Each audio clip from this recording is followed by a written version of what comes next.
Hello friends, a very good afternoon to everyone and welcome back to my channel Learning Edward. Today we will discuss about international boundary lines यानी कि आज की class में हम प्रमुख अंतर्राष्ट्रीय सीमा रेखाओं के बारे में डिस्कस करेंगे।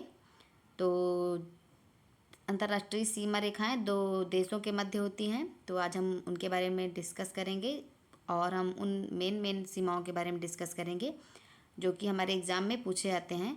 तो जैसा कि आप सभी को पता है कि ये क्लासेस हम यूपी ट्रिपल एस सी पेट को टारगेट करने के लिए कर रहे हैं, और यदि आप किसी और कॉम्पिटिटिव एग्ज़ाम की तैयारी कर रहे हैं तो ये उसमें भी आपको हेल्प करेगा। और आज की क्लास की सबसे खास बात यह है कि आज हम जो कुछ भी सीखेंगे वो मैप के थ्रू सीखेंगे। और आज की क्लास शुरू करते हैं। तो चलिए, क्लास शुरू करने से पहले सबसे पहले यदि आप चैनल पर नए हैं और अब तक आपने चैनल को सब्सक्राइब नहीं किया है तो प्लीज़ चैनल को अभी सब्सक्राइब कर दो, ऐसी और हेल्पफुल, नॉलेजफुल और इंटरेस्टिंग वीडियोस के लिए जो कि आपको मेरे चैनल पर डे मिलती है। तो चैनल को सब्सक्राइब करने के बाद प्लीज़ बेल आइकन को प्रेस करना मत भूलिएगा। इससे क्या होगा कि चैनल पर कोई भी वीडियो आएगी तो उसकी नोटिफिकेशन सबसे पहले आपको पहुँचेगी। तो चलिए क्लास को शुरू करते हैं। तो सबसे पहले देखेंगे कौन कौन सी रेखाएं और किन देशों के मध्य स्थित हैं, फिर हम इनको मैप पर देखेंगे कि कौन सी रेखाएं कहाँ हैं। तो सबसे पहला है मैकमोहन रेखा। तो मैकमोहन रेखा किन दो देशों के मध्य स्थित है? तो मैकमोहन भारत और चीन के बीच स्थित है। भारत और चीन इन दो देशों के मध्य स्थित है मैकमोहन रेखा। सेकेंड, रेड क्लिफ रेखा। तो रेड क्लिफ रेखा भारत और पाकिस्तान के मध्य स्थित है। थर्ड है डूरंड रेखा। डूरंड रेखा भारत और अफ़गानिस्तान के मध्य स्थित है। मेनली ये डूरंड रेखा पाकिस्तान और अफ़गानिस्तान के बीच स्थित है, लेकिन अभी हम आपको मैप पर बताएंगे कि हम इसको भारत और अफ़गानिस्तान के बीच में क्यों कह रहे हैं। फोर्थ नंबर है हिंडनबर्ग रेखा। तो हिंडनबर्ग रेखा किन दो देशों के मध्य स्थित है? तो हिंडनबर्ग जर्मनी और पोलैंड के बीच स्थित है। ये दोनों राष्ट्र यूरोप के देश हैं। फिफ्थ देखेंगे मैगिनॉट रेखा। तो मैगिनॉट रेखा जर्मनी और फ्रांस के बीच स्थित है, और ये दोनों देश भी यूरोप के देश हैं, यूरोप महाद्वीप के। और छठा 38th पैरेलल लाइन यानी कि 38वीं समानांतर रेखा। तो 38वीं समानांतर रेखा उत्तर कोरिया और दक्षिण कोरिया के मध्य स्थित है, और ये दोनों देश एशियाई महाद्वीप में स्थित हैं। नेक्स्ट है seventh number 49th parallel line. तो 49वीं समानांतर रेखा। तो ये किन दो देशों के मध्य स्थित है? तो ये यूएसए और कनाडा। यूएसए आप सभी को पता होगा, यूनाइटेड स्टेट ऑफ अमेरिका, यानी कि अमेरिका को ये यूएसए बोला जाता है। तो 49वीं समानांतर रेखा किन दो देशों के मध्य स्थित है? तो ये यूएसए और कनाडा के मध्य स्थित है। नेक्स्ट मैनरहाइम रेखा 8th नंबर। तो मैनरहाइम रेखा रूस और फिनलैंड के मध्य स्थित है। तो रूस और फिनलैंड ये यूरेशिया में स्थित हैं, यानी यूरोप महाद्वीप में और एशिया महाद्वीप में भी हैं। तो ये दोनों यूरेशिया महाद्वीप में स्थित हैं। 9th नंबर नीली रेखा। नीली रेखा किन दो देशों के मध्य स्थित है? तो नीली रेखा लेबनान और इजराइल के मध्य स्थित है। ये दोनों एशियाई महाद्वीप के देश हैं। तो यदि आपको महाद्वीपों को पढ़ने में कोई भी दिक्कत आती है तो महाद्वीपों पर मैंने क्लास ले रखी है, आप जाके चैनल के प्लेलिस्ट में देख लीजिएगा। तो चलिए अब हम इनको एक एक करके देखते हैं।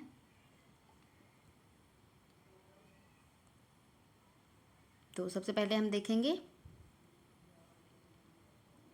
कि जो आपको ये ग्रीन लाइन दिख रही है, मैंने यहाँ पर गोला लगा दिया है, पाकिस्तान के और इंडिया के बीच में जो ये आपको ग्रीन लाइन यहाँ दिख रही है, और थोड़ा सा यहाँ बांग्लादेश में जो दिख रही है, ये रेड क्लिफ लाइन है जो कि भारत और पाकिस्तान के मध्य मानी जाती है।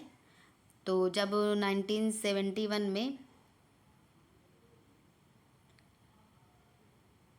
1971 नहीं 1947 में जब भारत का विभाजन हुआ था 14 अगस्त 1947 में, तो ये पाकिस्तान पश्चिमी पाकिस्तान और बांग्लादेश को पूर्वी पाकिस्तान कहा जाता था। और ये बांग्लादेश 1971 में बना था बांग्लादेश।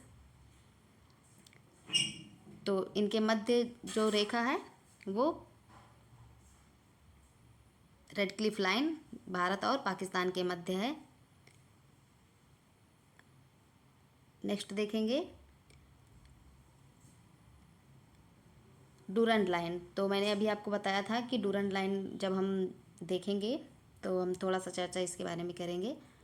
तो डूरंड लाइन ये जो रेड कलर से है ये लाइन, ये डूरंड लाइन है और ये अफ़गानिस्तान है और ये पाकिस्तान। तो अफ़गानिस्तान और पाकिस्तान के मध्य डूरंड लाइन है, लेकिन इसमें भारत का मैप थोड़ा दिया हुआ है। भारत को हम यहाँ से यहाँ तक मानते हैं। तो जो ये लाइन ऑफ कंट्रोल है LOC है, इससे भी डूरंड लाइन थोड़ी सी टच होती है, इसीलिए हम इसको भारत और अफ़गानिस्तान के बीच बोलते हैं कि डूरंड लाइन भारत और अफ़गानिस्तान के मध्य है। नेक्स्ट है मैकमोहन लाइन, जो कि भारत और चीन के मध्य स्थित है। तो मैकमोहन लाइन यहाँ अरुणाचल प्रदेश के पास है। तो ये भी भारत और चीन के मध्य स्थित है मैकमोहन लाइन। इसका निर्धारण 1914 में हुआ था। तो मैकमोहन लाइन इधर पूर्वी भारत में अरुणाचल प्रदेश और चाइना को टच करता हुआ जो बॉर्डर होता है वही मैकमोहन लाइन वहाँ पर है। और एक कन्फ्यूजन सबसे ज़्यादा लोगों को होती है LAC और LOC के मध्य। तो LOC line of control and LAC line of actual control. तो LOC तो भारत और इंडिया और पाकिस्तान के बीच में है, जबकि LAC हम देखते हैं तो ये इंडिया और चाइना के मध्य है। तो ये है LOC यानी कि लाइन ऑफ कंट्रोल, जो कि इंडिया और पाकिस्तान के बीच में है। और ये हमारा है LAC, ये और यहाँ थोड़ा सा ये सिक्किम के पास भी है। ये है LAC जो कि इंडिया और चाइना के बीच में स्थित है। आई होप आप लोग नेक्स्ट टाइम कंफ्यूज नहीं होंगे LOC और LAC के बारे में।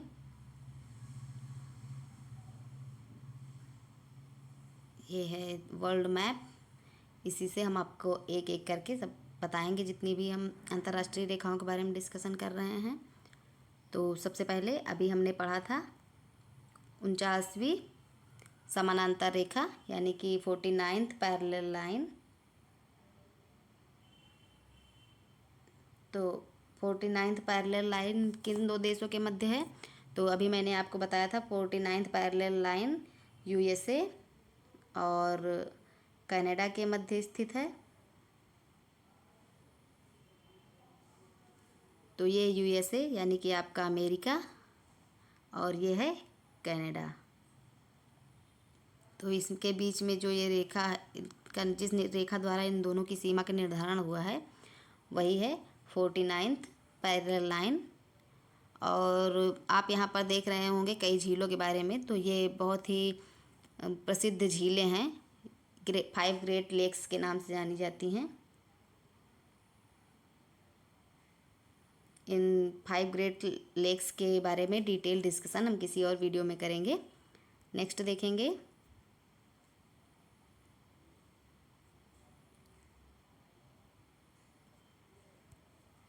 हिंडनबर्ग रेखा। तो सबसे पहले हम देखेंगे कि हिंडनबर्ग रेखा किन किन देशों के मध्य स्थित है। तो हिंडनबर्ग रेखा जर्मनी, जो कि यूरोप का एक देश है, ये जर्मनी है, और ये पोलैंड। तो इन दो देशों के मध्य जो सीमा का निर्धारण है हिंडनबर्ग रेखा द्वारा होता है। नेक्स्ट मैगिनॉट रेखा। तो मैगिनॉट रेखा जर्मनी, जो कि यहाँ पर है, और ये फ्रांस, जर्मनी और फ्रांस के मध्य ये निर्धारण सीमा का मैगिनॉट रेखा द्वारा होता है। और नेक्स्ट है मैननेरहाइम रेखा, जो कि रूस और फिनलैंड के मध्य स्थित है। ये फिनलैंड है ग्रीन कलर से, और ये रसिया का भाग है, और इनके मध्य सीमा का निर्धारण मैननेरहाइम रेखा द्वारा होता है। नेक्स्ट नेक्स्ट मैंने अभी आपको बताया था कि नॉर्थ कोरिया और साउथ कोरिया के बीच की रेखा क्या कहलाती है। तो 38वीं समानांतर रेखा मैंने आपको अभी पिछली स्लाइड में पढ़ाया था कि 38वीं समानांतर रेखा नॉर्थ कोरिया और साउथ कोरिया के बीच में स्थित है। सीमा का निर्धारण मतलब कि 38वीं समानांतर रेखा जो है उसके द्वारा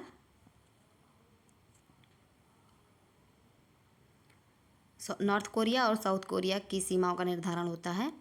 तो नॉर्थ कोरिया के बारे में आपने सुना होगा, यदि आपने सुना होगा किम जोंग उनका नाम तानाशाह है नॉर्थ कोरिया का।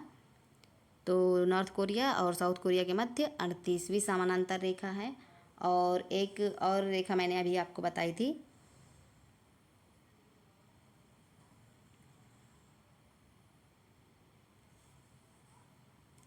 नीली रेखा। स्टार्टिंग में ही मैंने आपको बताया था, एक मिनट देख लेते हैं। नीली रेखा ही मैंने आपको बताया था। तो नीली रेखा लेबनान और इज़राइल के मध्य है। तो उसकी भी लोकेशन आपको दिखा देते हैं। तो लेबनान और इज़राइल ये यहाँ पर छोटे छोटे देश हैं। आप देखेंगे एशिया महाद्वीप में यहाँ पर छोटे छोटे दो देश हैं, लेबनान और Israel. Israel dark blue colour, वो डार्क ग्रीन है, और लेबनान लाइट ग्रीन कलर में है। छोटा छोटा देश। इन दोनों देशों के मध्य रेखा कौन सी रेखा का निर्धारित करती है? तो ब्लू लाइन।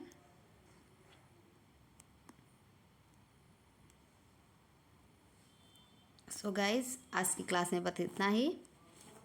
मिलेंगे नेक्स्ट क्लास में। यदि क्लास आपको पसंद आए तो प्लीज़ क्लास को लाइक किया करिए, शेयर किया करिए, चैनल को सब्सक्राइब कर दिया करिए यदि आप चैनल को देखते हैं। तो आज का note, to turn your dream into reality. यदि आपको अपने सपनों को हकीकत में बदलना है तो प्लीज़ आपको दूसरों को फॉलो करने की ज़रूरत नहीं है। फॉलो करने से यहाँ मेरा मतलब होता है कि आपको किसी को ब्लाइंडली फॉलो करने की ज़रूरत नहीं है, क्योंकि आप कुछ भी कर सकते हैं खुद ही। तो don't follow others, make your own path. आप अपना रास्ता खुद बनाइए। On that note, this is Preeti Jaiswal signing off for today. See you in the next class. Till then, goodbye, take care.